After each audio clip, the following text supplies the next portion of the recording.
So we're feeling to go through the lesson we're at now, and it's lesson 51. Yeah, it's our first review of the year. Introduction. Beginning with today, we will have a series of review periods. Each of them will cover 5 of the ideas already presented, starting with the first and ending with the 50th. There will be a few short comments after each of the ideas, which you should consider in your review. In the practice periods, the exercises should be done as follows. Begin the day by reading the 5 ideas, with the comments included.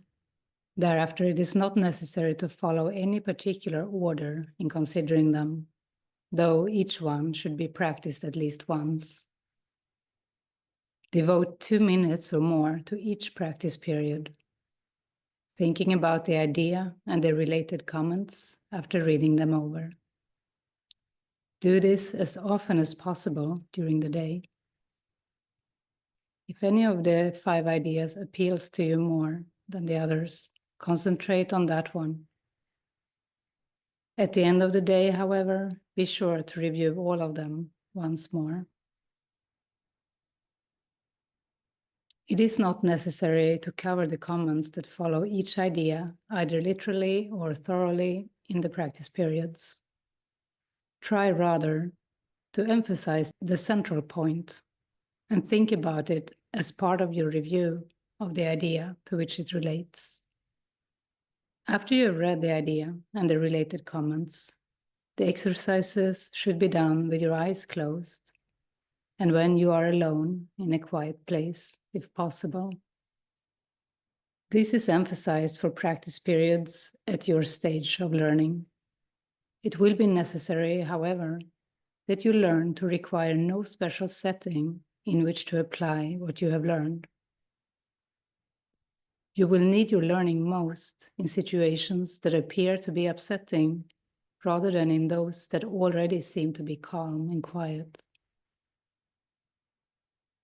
So this tells us that the course is not just a theory to be practiced in the silent times of meditation, but when you really need it.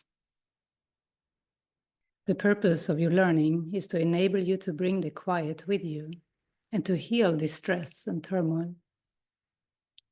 This is not done by avoiding them and seeking a haven of isolation for yourself. You will yet learn that peace is part of you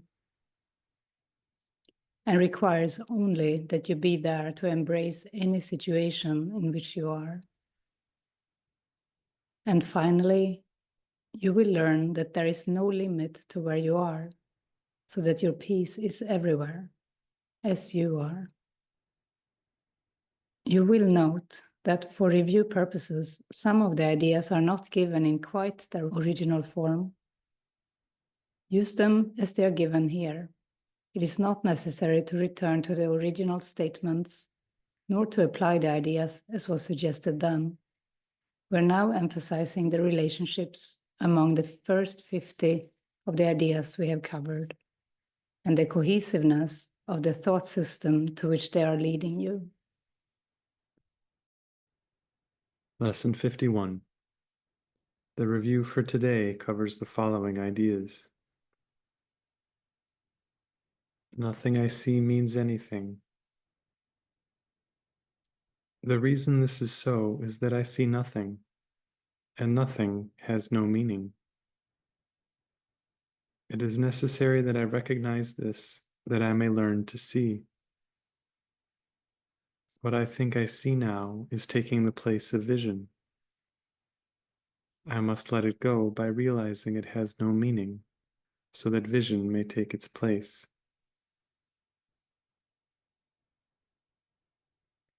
I have given what I see all the meaning it has for me. I have judged everything I look upon, and it is this and only this I see. This is not vision. It is merely an illusion of reality, because my judgments have been made quite apart from reality.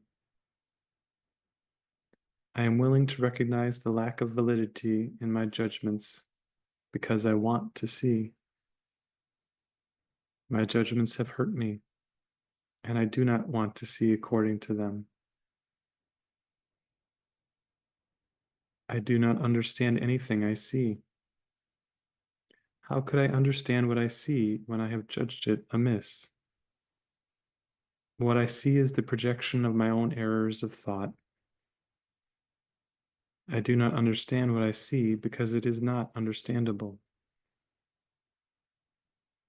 There is no sense in trying to understand it, but there is every reason to let it go and make room for what can be seen and understood and loved. I can exchange what I see now for this merely by being willing to do so. Is not this a better choice than the one I made before?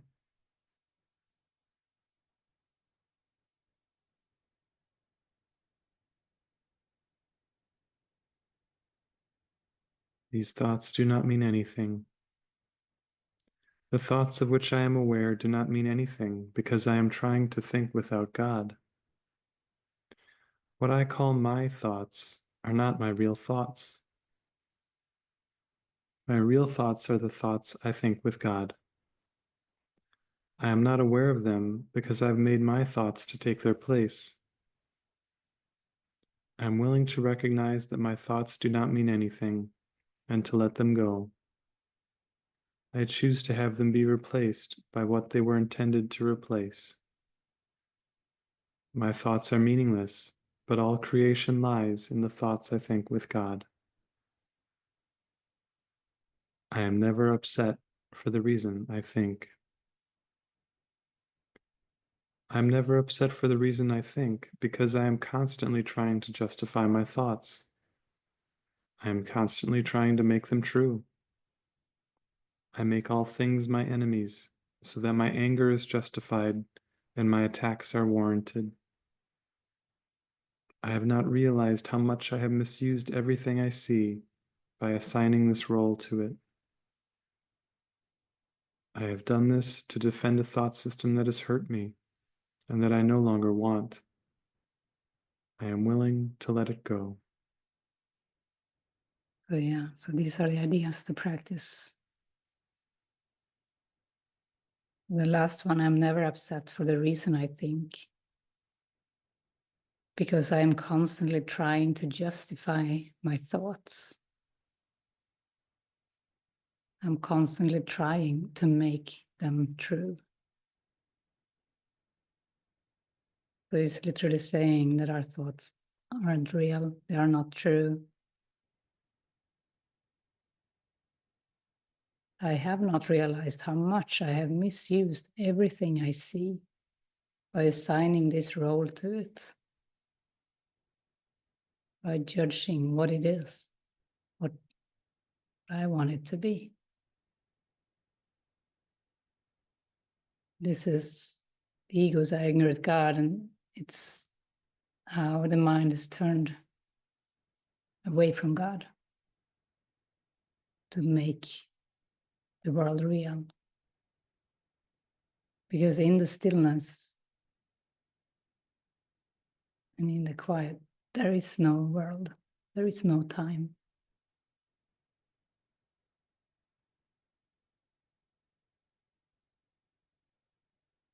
So as we start to forgive judgment and let them go, the world becomes lighter and lighter.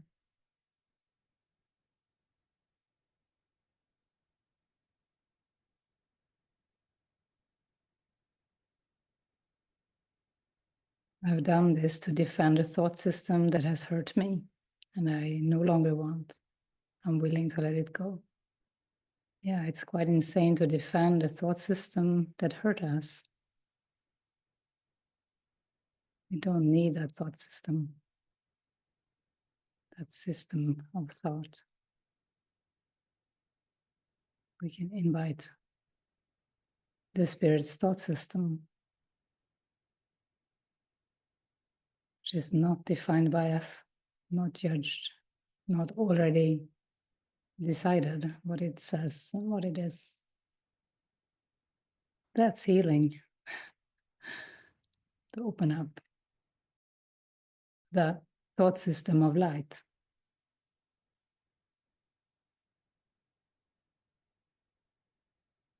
This helps us to let go.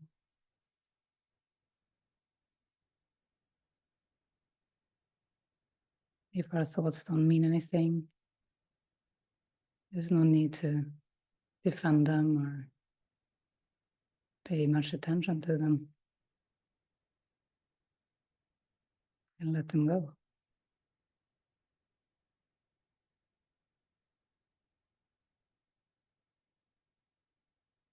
Yeah, we can just go within for a bit with this.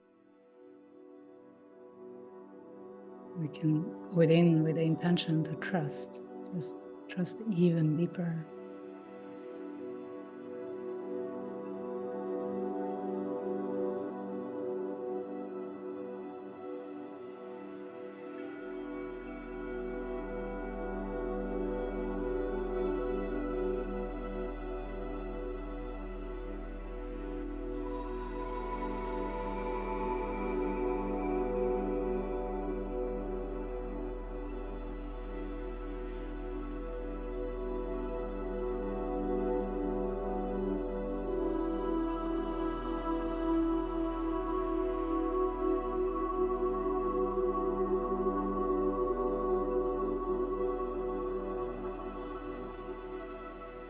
We can practice this. Practice that phrase, let thine eye be single.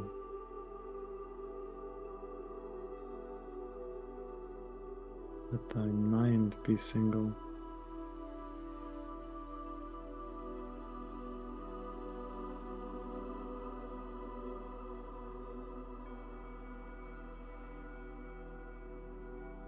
And the way to do this is to not avoid anything in the mind.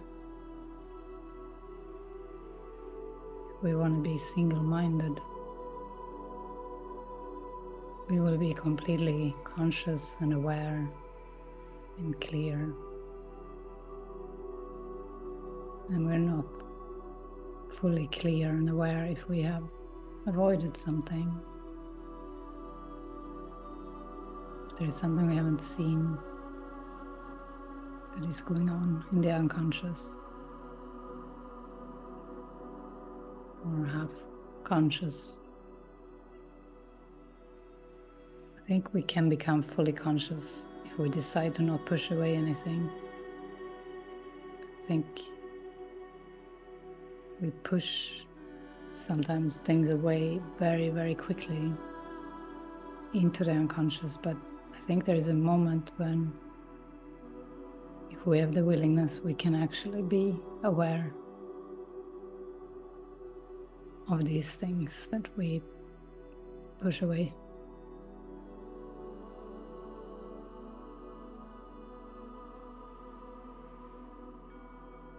It is not necessary to seek for love, but it is necessary to seek and find all the blocks to love. What is it that the mind puts up as a resistance or as a defense?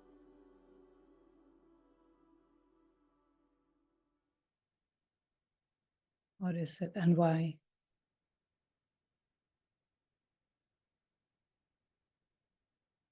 Why would I want to protect a body or a small self-concept?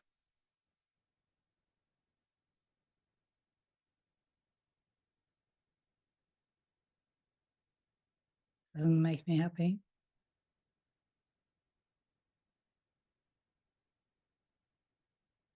And if we let go of this defensiveness, we can expect miracles and happy surprises of joining,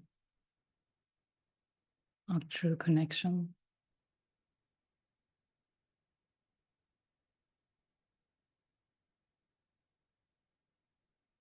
To release blocks and defenses.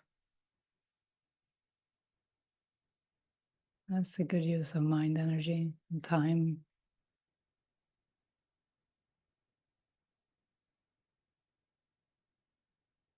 Time is an illusion,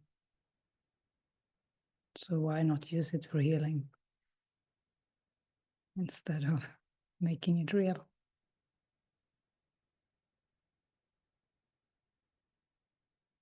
And the body too. Body is an illusion, so why not use it for healing instead of getting serious about it, trying to be somebody?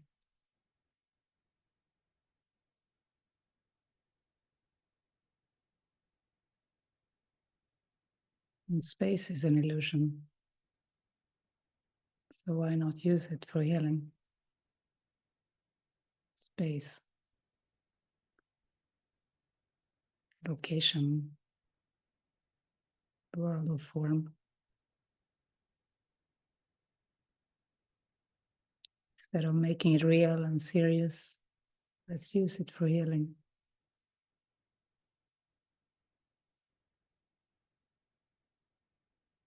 And relationships, let's give them all over to be used for healing, not for the ego's purposes.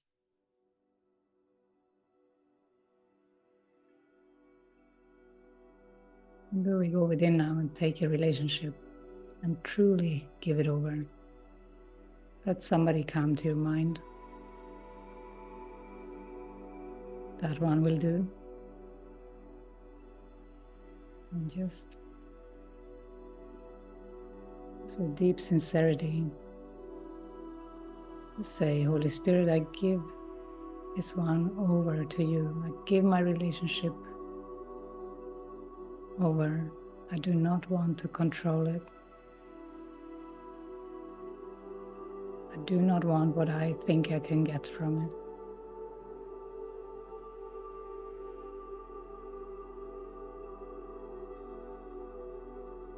Use it as you may. Use it for the highest good of all. However that will look, I will trust.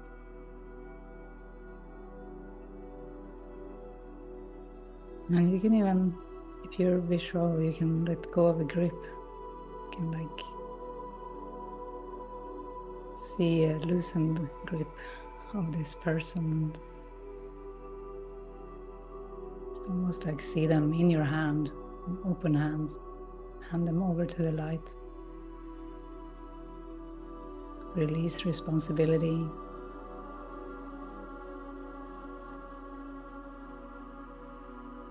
Release anxiety that you have around this relationship.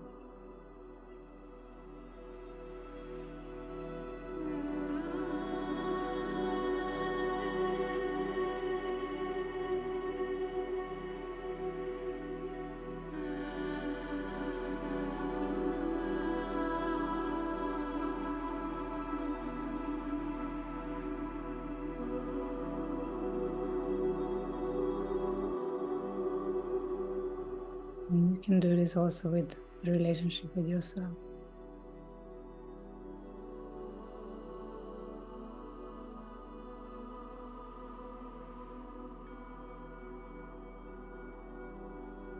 Or with your life, with your day.